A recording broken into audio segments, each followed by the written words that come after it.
absolutely our distinct pleasure to be right back here with you for our monthly engagement with you here at AM 1490, the gospel radio station that puts Jesus Christ first. We're so happy in this moment of radio and our podcast that you can find right here on Facebook, on our Instagram feed, and of course on our YouTube channel. But welcome to MCI Live, especially now in this summer spring edition that we have the privilege of having in this brand new month of June. Can you believe it? Half a year is already here and we're right here smack in the middle of the summer. Unbelievable. But there's so much I want to catch you up with, so much that happened to us and with us over the month of May, that it's our pleasure to bring you with some highlights and bring you up to date. I guess I'm so excited. My little tongue is moving slower than my brain is today. But I want to share with you, just on last month, we were terribly excited to host for the month of May what we called a day of giving. We had a Black Lawyers Association, several hundreds of them from across the country, to converge here in Miami, on Miami Beach. But during their time here, they decided to have a day of giving. And in that process, the Carlos Moore Group, which is a part of, again, the Black Lawyers Association, but also the Johnny Cochran firm, the national firm, had a day of service with us where they helped us put together over 50 Mother Day baskets. And these baskets were especially special because they were being designed and created for women who had lost children through acts of violence. And so the Black Lawyers Association, we want to say thank you to President Moore of that organization, Carlos Moore, who is also a judge in the state of Mississippi. Thank you so much for your time of service. Following that, for Mother's Day, we actually hosted the Saturday before what we call the Angels Breakfast. It is a time that we have come at Miami Children's Initiative. It has given us an opportunity to engage with those mothers who have lost children through acts of violence. We know that Mother's Day can be sometimes celebratory and exciting, but for those who have lost children and have lost parents, it can become a very sad and dark time. And so we had about 20 mothers to come and share with us the Saturday before Mother's Day. And we had a day of health and wellness, mental health we started with. We did yoga. We had a clinical psychotherapist to come in and share with them. We ate good. We also had Miss Sharonda Day, a consummate baker, who actually had some news coverage through Good Morning America, channel, the local affiliates of news, that she gave us over 50 cakes. So each one of those mothers, through a fundraising effort, walked out of our event with a bundt cake that was sponsored. But then after that, each of our children in our after school program at Charles Drew and Northwestern, each of them, outside of those 50 cakes, another 120 cakes were given to our children. And some of those, of course, had, in our program, have brothers and sisters. And so really, we gave out 120 cakes, but actually, out of the children, it was closer to 300 children who were able to give cakes to their parents or to their mother or caregiver for Mother's Day. And so May was just a phenomenal time for us. We had our evidence to success, and I want you to know what evidence to success is to Liberty City. Evidence to success is a moment where we have a national funder, the Annie Casey Foundation, who is supporting, understanding racial equity and inclusion within urban cores across the country, but more specifically Liberty City. And through this effort, we are now been funded to do what others would call research, but really find out what's in the hearts and minds of our children and find out what their needs are. Functioning in a place that we will no longer use data or information from how we did programs and services 10, 20 years ago, but finding out what the needs are right now. And we understand that COVID has impacted that. And so we have enlisted the help of local youth and other providers to assist us in doing this. And so we want to let you know that we're right on target with that. And then last but not least, we've engaged with the Together for Children Coalition. We've had our monthly meeting. And if you're out there listening to us and you are in the Liberty City, Brownsville area, we want to encourage you the third Wednesday of every month. We want to encourage you to be a part of our local coalition. If you want more information, please contact our office at 786-488-5512. 786-488-5512. So again, for those of you who just turning in their dial, who are scrolling on Facebook or Instagram and you've come on, welcome to MCI Live, our monthly podcast show where we highlight things around, in, and about Liberty City. But let me tell you, we can't do this work at MCI without partnerships. And for that reason, I'd like to bring on our community spotlight, our community person that I'd like to share with you today. I am so excited to welcome into our studios, right here on AM 1490, right here on YouTube, right here on Instagram. We are so happy to welcome the Chief Executive Officer. Listen, someone, when I'm looking down, I can look up to someone. I can definitely say iron sharpens iron. It's my distinct pleasure to bring to you my colleague in doing this work of advocacy and commitment to children and families, Ms. Tina Brown of the Overtown Youth Center. Welcome. Hi, Latasha. Thank you so much for having me today. How are you? Listen, we're good. I was sharing kind of off camera, can't believe that we made it already into the month of June, half a year. And while others are kind of turning down, for you and I who are working with children and families over the summer, honey, it is about to turn. It is time to turn up this summer. Right. Listen, now I'm aging myself. It's getting hot in here, right? It is where the heat is right now for us. Because, Tina, as you are aware, our children are experiencing what others would call the COVID slide, educational slide. What are some things that Overtown Youth Center, number one, first, maybe some people may not know, which I seriously doubt. Because if you know anything about Overtown, know anything about children and families in Overtown, you know about Overtown Youth Center. But tell us about Overtown Youth Center and some of the work that you're doing. Sure. So Overtown Youth Center is, of course, you know, it's a youth development organization. And I'd like to say we've evolved into really a community resource center for children and families, not just in the Overtown area, but in surrounding communities. Our work really is about community strengthening. So community strengthening involves our youth, involves our families. Overtown Youth Center specifically, our goal is to bridge educational, social, emotional, health, economic, and opportunity gaps for children and families. At the end of the day, you know, we want all of our kids to be positive, contributing citizens. We want to be able to support our families as best as possible by providing a really holistic set of services to really support them in ways that they need, ways that are meaningful to them. And how would you say you understand that work? How do you know what the work of children are? I'm asking really a question to say, how did Tina Brown come to this place? Yeah, so you know, I think it's just really all divine, and how I know this work is because I was once a kid who grew up in Overtown, born and raised, and it is and I'll date myself, it's my old stomping ground.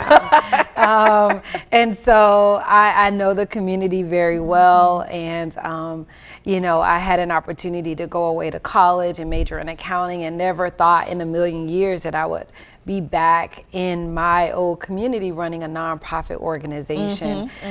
When you get an accounting degree, they tell you, oh, go work for a big accounting firm. And no one tells you that you can use what you learned in a way to really strengthen and uplift communities that you grew up in. And so I came to know this nonprofit world after just, really being a servant of God and helping a church with some bookkeeping. And, and then was offered to submit a resume to the Overtown Youth Center. And truthfully, I went there to be, the director of finance, but I knew that God had a mission for me. To really impact the lives of children and family, knowing firsthand through lived experiences what a lot of children and families have to endure in communities like Overtown. I like to say it's definitely a beautiful place. It's where I have my fondest memories. But it's also where I know challenges have existed. And our goal at the Overtown Youth Center is really to break down barriers so that we can give our community a fighting chance to succeed. I love it. Understanding that there are gaps, there are barriers, but also that you have someone who broke through those gaps. And those barriers. And so on average, how many children do you serve? And what would you think is that impact? So on average, we serve about 1,700 children and families on an annual basis. And for me, the impact is, our program services they start at age 5. For youth, and they actually continue on to age 25. And of course, we serve families and parents of all ages. But for me, the impact is bridging the gaps, seeing the transformational change, and ensuring that our students have a post-high path. Many of them have graduated from high school, have gone on to colleges and universities, or have started their own businesses, or have gone on to the military. Our goal is to meet them where they are. We believe that every child has a gift, every child has a talent, and our role is to cultivate those gifts, those talents, and to nurture their desires. But how do you do that in a culture? And I'm playing I won't on the gospel radio station. I will never say devil advocate. But I just on the other side of that coin, what others will see, or it's portrayed in the media that most of the people who are committing crimes are probably the base of your population.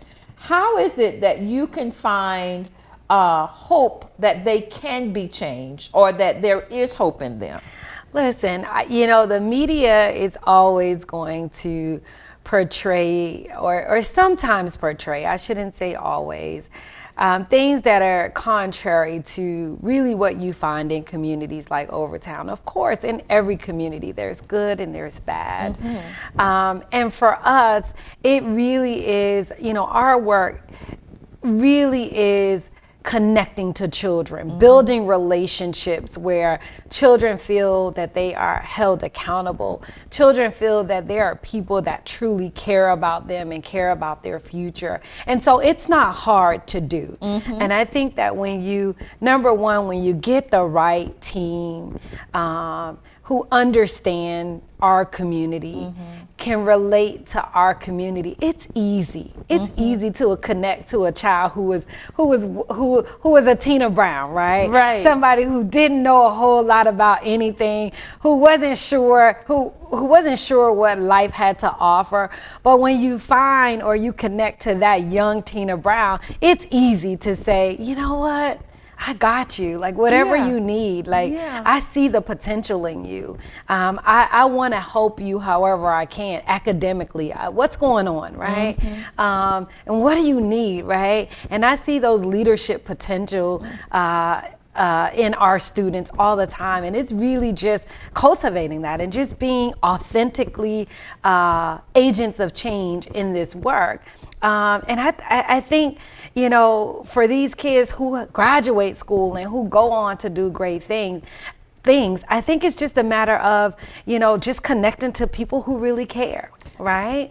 And supporting parents who are doing the very best that they can do. Yeah. And so it's not that, you know, anything is wrong, but when you don't know, you don't know, right? Or when you have limited resources, you have limited resources. And for me, I think it's just providing that support to parents, but also naturally and authentically connecting to children based on what you see their potential is. Because children are the best fake, they have like, fake radar. They know who's real and they know who's authentic. Yeah. But for someone who's watching and listening to us today, they say, well, I don't know what I can give, or I don't know how to function in that space. Is there volunteer opportunities or moments for them to come in and work alongside you to even tap into how they can contribute to changing a life of a child? Absolutely, absolutely. You know, I find more and more, especially during this pandemic, people saying, I want to help. And help can mean a lot of different things. You can donate your time, you know, your talents, your treasures. You know, you can share your life experiences, share your careers. You know, there's so many ways to help. And we are always looking for individuals that want to come in, because we can't, like you said earlier, we cannot do this work by ourselves. We can't. And what would you say the impact of nonprofits like Miami Children's Initiative and the Overtown Youth Center, how do you see that balance between city, county government, and how do we bridge? What would you say OYC bridging point to higher? Listen, I think that we are in the community. I like to use this analogy. You know, in the beginning of the pandemic, everybody, you know, gave praises, and we all appreciated those first responders, the doctors, the nurses, the firefighters.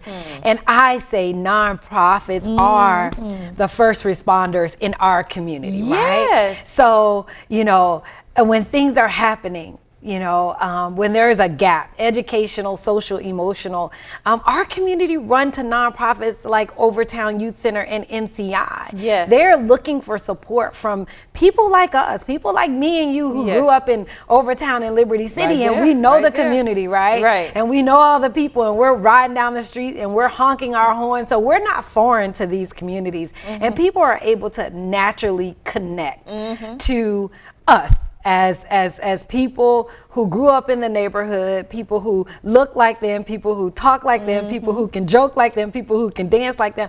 And I say that we are the first responders, right? I love it. We are the people that our community trusts. We are the people that parents feel comfortable talking to. And we are the people, because of our lived experiences, we know how to respond.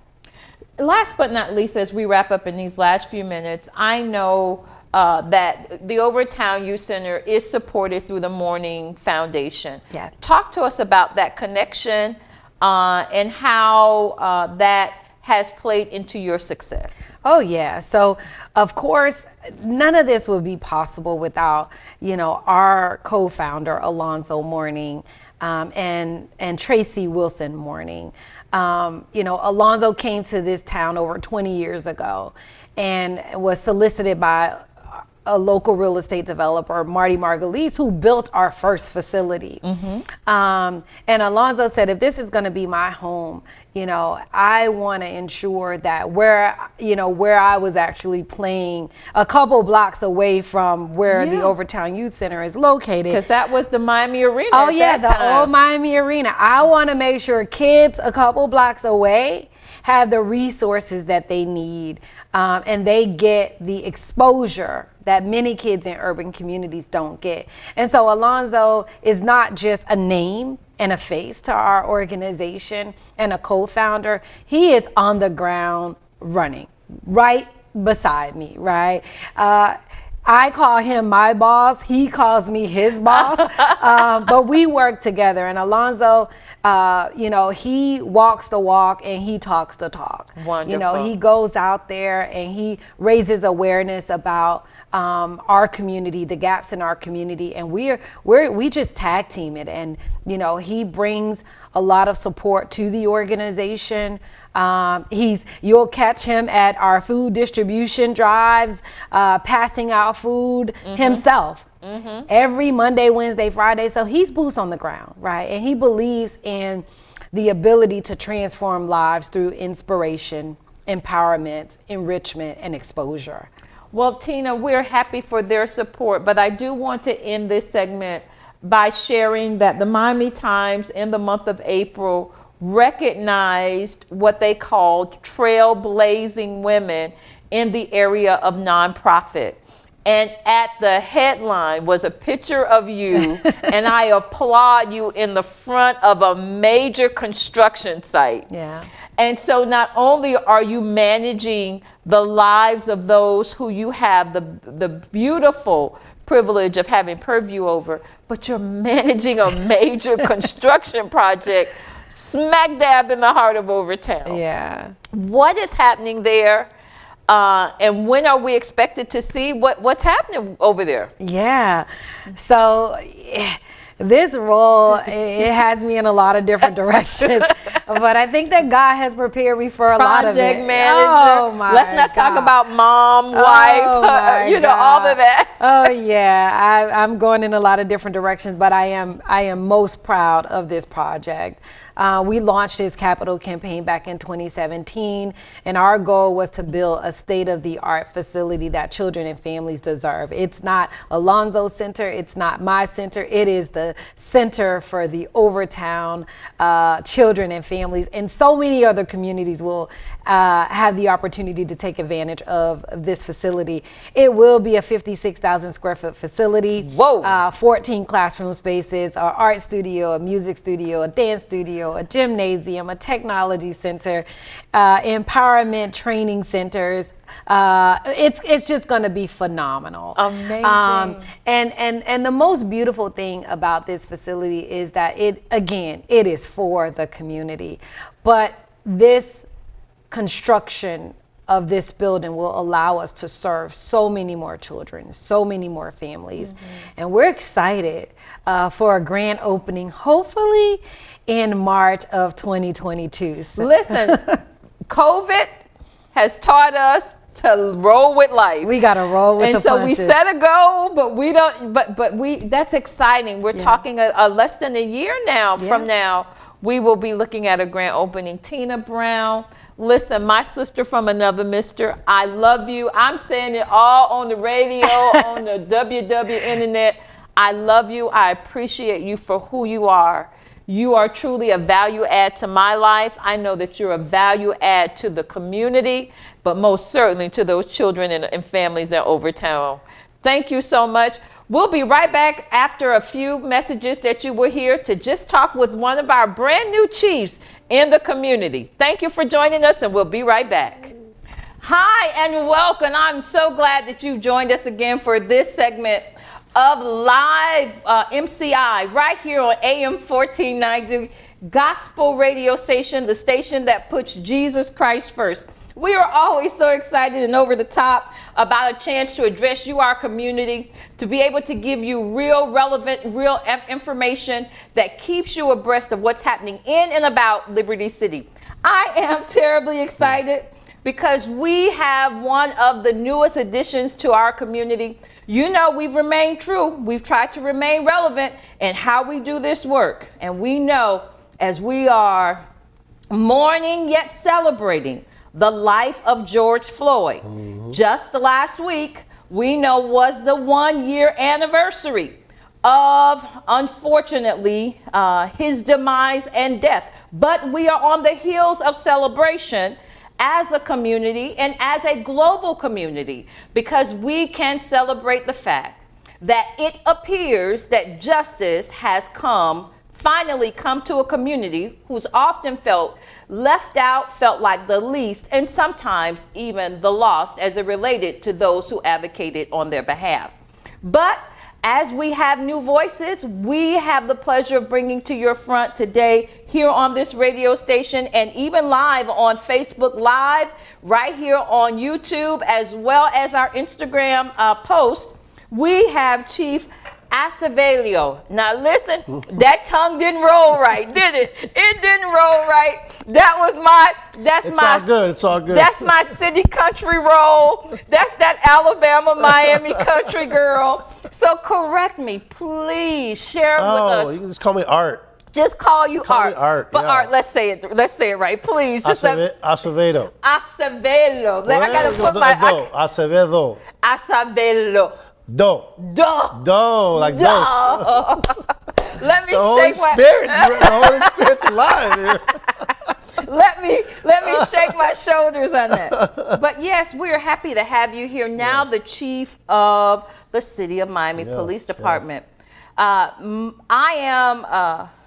call myself a city country girl because I was born at Jackson Hospital, but I spent most of my primary years between here and a little town called Greenville, Alabama. Wow. And you've been to Greenville, you don't know it, but if you saw Forrest Gump, you were right there in Greenville. I love that movie. You were right there in Greenville. Yeah. But in my early childhood years, I will never forget, my mom was on a Jungle Queen cruise the night that the riots broke out for Art McDuffie. Wow. So I remember wanting my mom to come home, but I remember my city burning. I remember what was happening in what we call the pork and beans, but more officials call it now Liberty Square.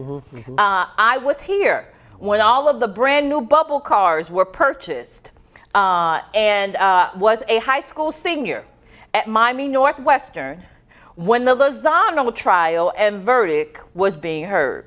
I truly believe our community has seen its fair share of police and community relations in its negative appeal. But I also believe, Chief, that because of that, it has placed us at a different place where other cities and around this country are trying to get to where we are. They are now, we've been a little bit, unfortunately or fortunately, we've been trained by fire. What would you say you have added, or it's your intentions to add, to this community who seems to be balanced in some ways? What are the additional balances you intend to have for this community as it relates to African or people of color and police relations?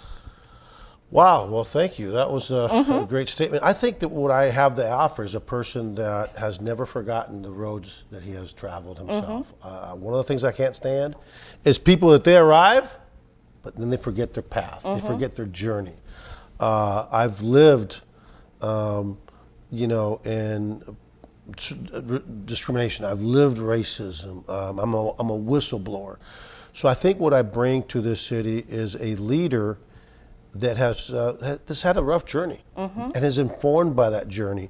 A leader that has professionally spent my entire career trying to keep people safe, but it's not just about safety. It's also about justice. It's about fairness. It's about inclusion. And I think what I bring to the city is a leader that is going to fight for everybody. Well, that's important. It is important for you to say that, most certainly, because I feel, and I've said this to other individuals who sat in the seat with me, especially those who wear the badge to protect and serve, that it appears that Miami is a melting pot that won't melt. But Delrish Moss, captain of the FI, Florida International University Police Department, shared with us that it was more like a salad bowl, that it all has its different individual tastes and certain things mix and certain things don't. But when you put it together with the right kind of dressing, the right kind of chemistry, it all comes together. Yeah. And I guess I'm asking, do you have that je ne sais quoi? Is that what you're bringing to the table? Because it's also a respect and regard for the powers that be, for the elements that we have. And I purposely talked about Lozano and McDuffie because there are some systems in places that we would hope will be respected and regarded. But what's your intention, again, to enhance that? So, again, working for all people. But what are some systematic things? I guess I want to hear, is it more internal things that you're looking to do, or are there external relations that you're looking to build? Well, I think it's all of the above, right? You can't just address one or the other. You got to address both. You've got to address our own internal culture, our own internal relationships, our own internal processes, because what happens internally impacts the way that we treat and interact with the community. So I need to make sure that we create a just workforce for all of our employees. It's inclusive. That this is the first time in my career where it seems like Hispanics seem to run everything, and I keep telling them, I've only been here less than 6 weeks. I said, look, I think some of you are forgetting what it was like when we weren't the majority as a people. We don't want to be, as a majority, what we encountered in the 60s and the 70s. And so, because I come with different points of view and references, I think I bring a very broad perspective, and I have a really big lens to there's a lot of room for improvement. I hear the pride. There should be pride, but we still have not arrived. There's a lot of work to do. Acevedo. Hey, there we go. That was right good. Acevedo. Acevedo. There you go. Yes. You can call me Art. I can call you Art, but I'm gonna try to get this thing right before we get off of here. But I think you speak to the heart of what many people who look more like me than look like you have cried in this community, because whether we want to recognize it or not, those who look more like you and not like me, that there were systems in place because of people like me that provided opportunities and platforms for them to excel. And as a result, and I hope you're able to stay true to that, as a result, the bridge of equity is not is drawn further and further apart. And so the recognition of, as you opened, recognizing the path to which you have come from, which has brought you to where you are, is quite significant. So it's good to hear that someone has a cultural sensitivity and is aware of what happens, and that there is a need to bridge that. There was a shooting after some protests. Some police officers in Texas were marching and they were shot. You know that happened a few years ago. The Dallas 5? The Dallas, yes. And as a result, we were brought in, some community leaders were brought in with some, I won't identify which, was it county or city, but we were brought in and had a conversation about we can't have our officers shot. And there was some concerns. And what do you think needs to happen to the community? And I raised my hand as one of the minorities in the room, meaning not minority because of race, but minority because of gender. I raised my hand. That's another strike. That's a whole other story. I raised my hand to simply say, can you please, in roll call in the morning, tell every officer that every black person don't mean harm? Oh, amen. Can you just say that? And the room went silent. Eerily silent.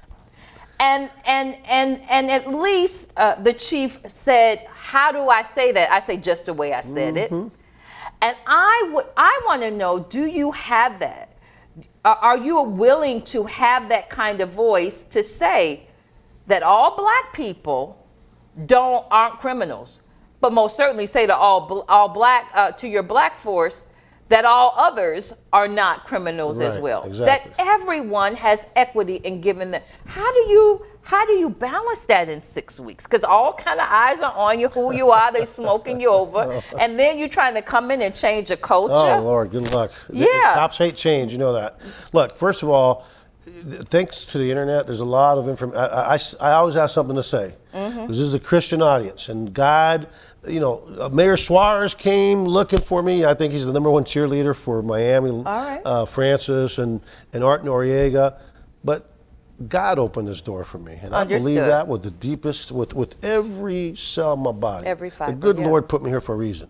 And it's not for me. And it's not for me to be safe. And it's not for me to not use the voice that he's giving me in this position and in my role as the Major City Chiefs president and so on and so forth. The good Lord put me here for a reason. And I keep saying, please don't let it be another Harvey, because I didn't live through Hurricane Harvey. I've never seen that kind of destruction in my career, and I've seen a lot. But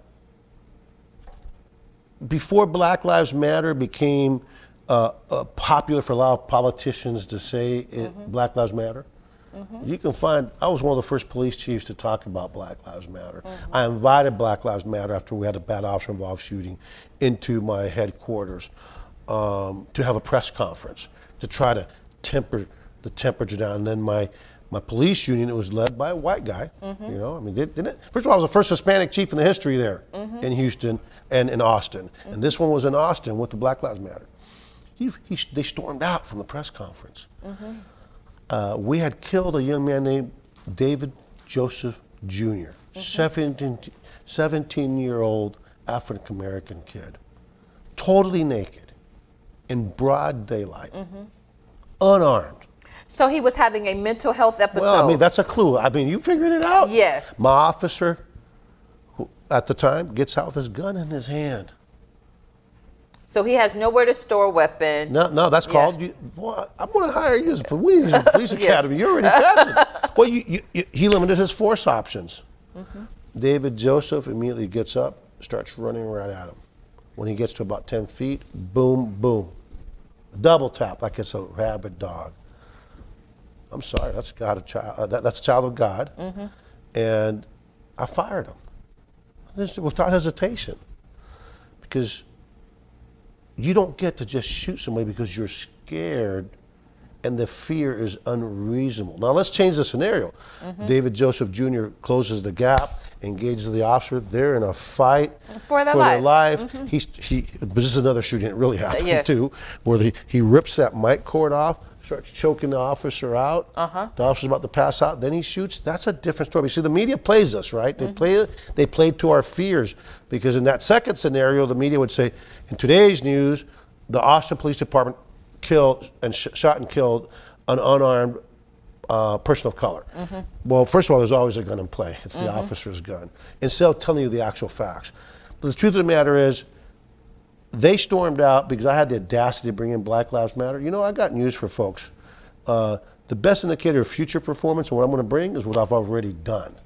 And I said... And talk to us a little bit about your track record. So we're hearing... I mean, I've been around law enforcement for 35 years. So is Miami new for you?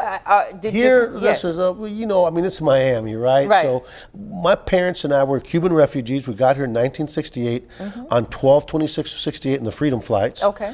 We stayed on 12/26/68. We stayed here for 5 days, processing in the old World War II barracks.